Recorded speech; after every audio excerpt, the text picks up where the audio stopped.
Hoje é o Dia Mundial da Osteoporose. A médica ortopedista Airana Aires vai tirar dúvidas sobre esse problema com a gente. Ela está aqui do meu lado. Bom dia, seja bem-vinda. Bom dia, obrigada. Bom dia a todos. A gente estava conversando nos bastidores que osteoporose, essa palavrinha que já é, né, uma trava-língua, não é como as outras doenças que a gente tem divulgadas, que a gente está sempre ouvindo falar. Existem campanhas de prevenção, como agora no Outubro Rosa, né? A gente está na prevenção do câncer. E a doutora estava me explicando, me dando detalhes de que é uma doença que também tem um perfil que atinge muitas mulheres, né, doutora? É uma doença muito frequente em mulheres, é como você falou, é uma doença muito silenciosa. A osteoporose, a pessoa não faz diagnóstico até que ocorra a primeira fratura.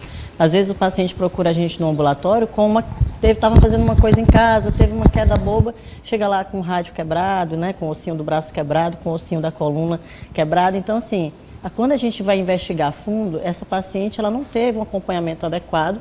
Sim. E nós mulheres, a gente após a menopausa, né, quando a gente entra na menopausa, a gente tem a perda de um hormônio essencial para a fixação do cálcio, que é a substância essencial para o osso, para fortalecimento do osso, e a gente não faz essa reposição na maioria das vezes, além da ingesta, né? A ingesta na alimentação, a exposição ao sol, porque a vitamina D é importantíssima para fixação do cálcio no osso. Então é importante a gente falar de osteoporose porque é uma doença extremamente silenciosa. A gente não tem diagnóstico até que se tenha uma lesão realmente. Bom, e aí a doutora relacionou com a faixa etária, né?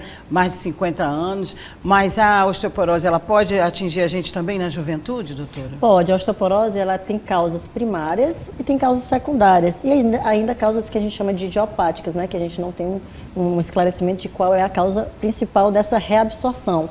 Como a figura está mostrando, né, que a imagem está mostrando, a osteoporose ela leva a uma fragilidade óssea. Então, o osso ele vai virando uma esponjinha, literalmente. E quando esse osso vai perdendo essa densidade mineral, ele vai ficando cada vez mais frágil. E se você não é atento aos sinais precocemente, você vai ter uma qualidade de vida muito pior, porque as fraturas, que são a principal manifestação clínica da osteoporose, né? O paciente chega para a gente já com uma lesão, as fraturas elas levam ao aumento da morbimortalidade. Então, o paciente que tem uma fratura, por exemplo, as fraturas mais comuns são fraturas do rádio, fraturas de quadril, né? Fêmur proximal e fraturas de coluna.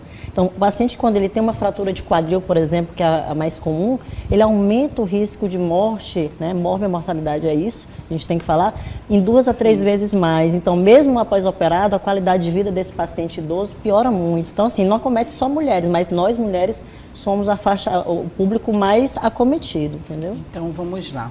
A osteoporose é uma doença dos ossos, né? Isso. Ela não tem cura, mas, claro, deve ter todo um tratamento, a gente vai já detalhar melhor. Tem essa faixa etária dos 50 anos. Quais são os outros pontos que são considerados sinais para a gente, que já está numa faixa etária maior, mais de 50 anos, e que já fica no alerta quando a doutora fala? Então, atenção às mulheres, aos homens, a todo mundo que gosta de tomar uma bebidinha além do normal. Vixe, mulheres ou homens que têm uma densidade mineral óssea muito baixa. Pessoas que fazem uso, por exemplo, de corticosteroides. Quais são eles? Quais são? A prednisona. A prednisona é um corticoide muito utilizado, vendido sem receita médica.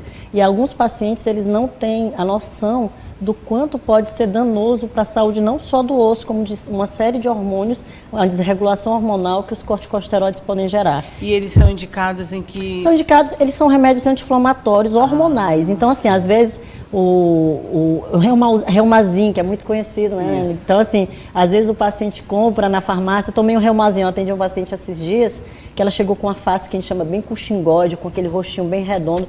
Então, ela chegou com muita dor, muito inchaço e uma fragilidade óssea muito grande, paciente de 35 anos. Olha, aí eu fui, quando eu olhei para o rosto dela, lembrei da faculdade de medicina, eu disse, nossa, ela está com face com xingode. Você toma tal remédio? Eu compro o Reumazin, já tomo Reumazin há 10 anos. Nossa. Sem nunca ter sido indicado assim, por um profissional de endócrino, médica, de reumatologia, um profissional ortopedista. Então, assim, é muito séria a utilização de medicamentos sem a orientação médica, entendeu? A automedicação.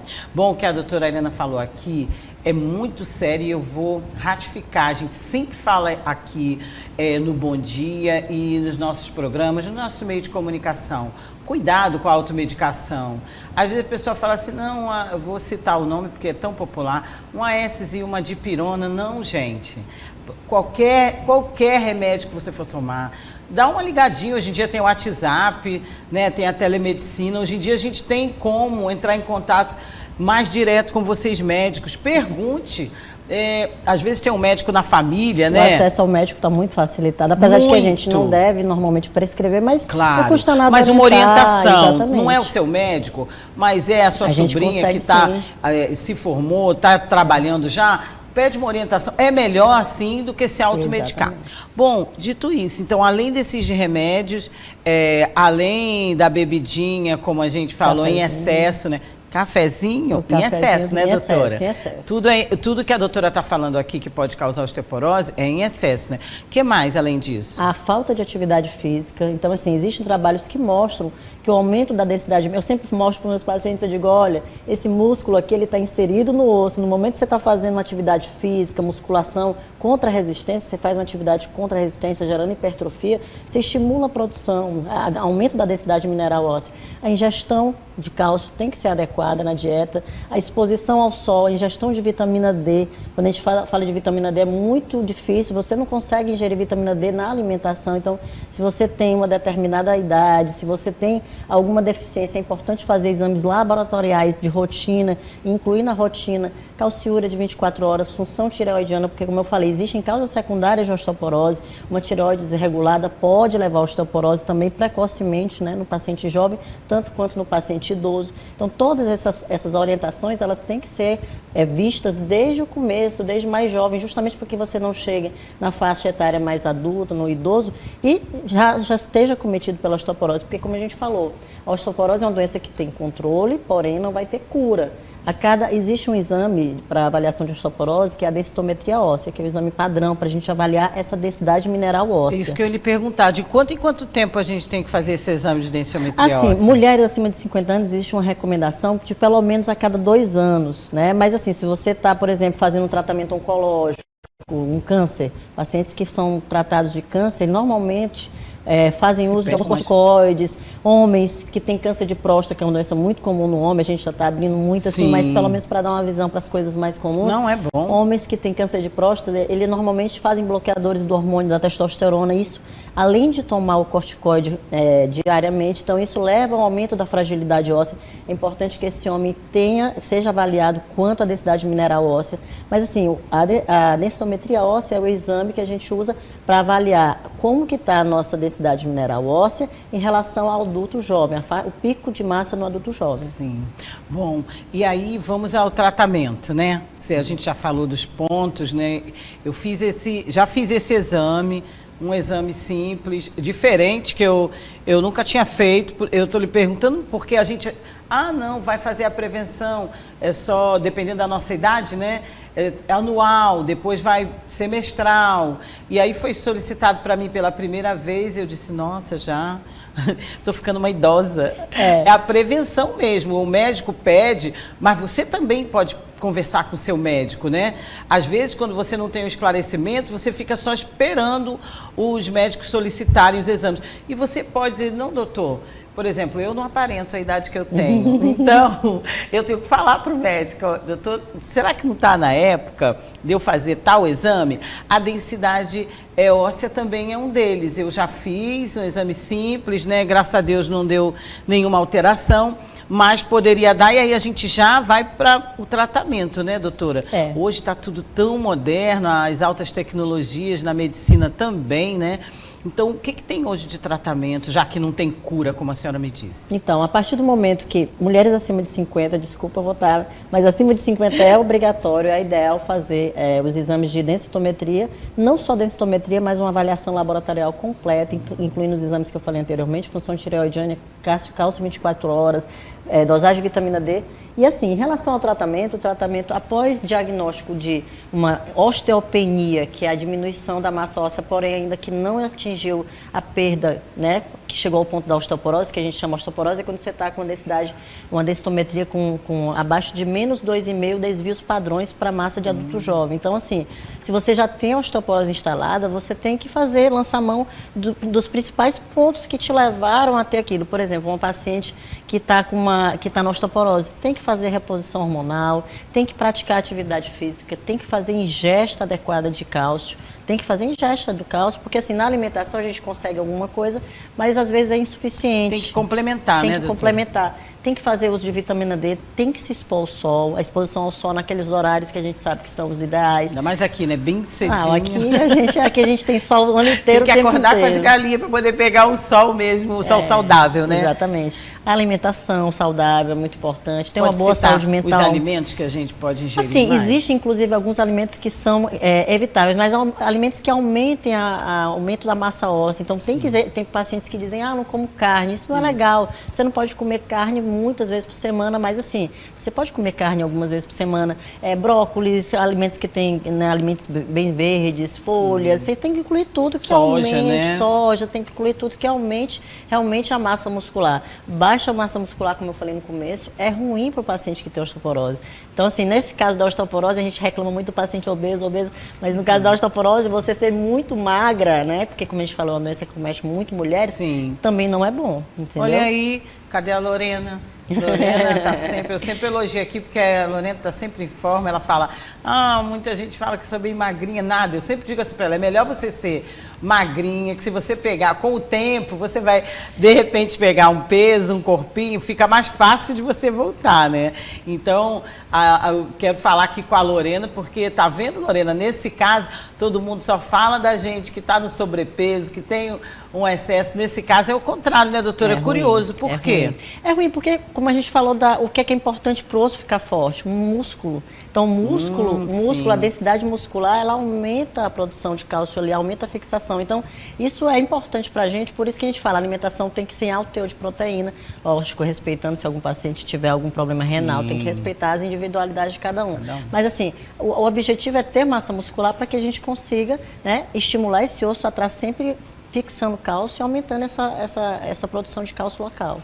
Hoje nós temos na fisioterapia ou em outro tratamento que é complementar, que você, vou chamar de você, tá? Porque você é muito jovem, que você recomendaria, e hoje nós estamos preparados, eu sempre gosto de fazer essa pergunta aqui no Bom Dia para vocês médicos, por meio do SUS e também como está a nossa rede privada aqui para o atendimento das pessoas que têm osteoporose. Então assim, a gente tem uma boa assistência hoje no SUS, eu sou médica do Estado, sou médica da Prefeitura e a gente vê que existem todas as especialidades, o paciente precisa na verdade ser bem direcionado, ser bem orientado, porque às vezes o paciente é leigo, né? Então, o que ele sabe é dessas informações que ele recebe em rede social, nos jornais. Então, existe uma rede, sim, de atenção a isso. Normalmente, os médicos ortopedistas, endocrinologistas, ginecologistas já têm um padrão para avaliar enquanto a exames de laboratório e de imagem nesses pacientes que são aqueles grupos de risco, né? Mulheres acima de 50 anos, pacientes idosos, ou mesmo aqueles pacientes que chegam para a gente já com uma fratura suspeita, como eu falei para você.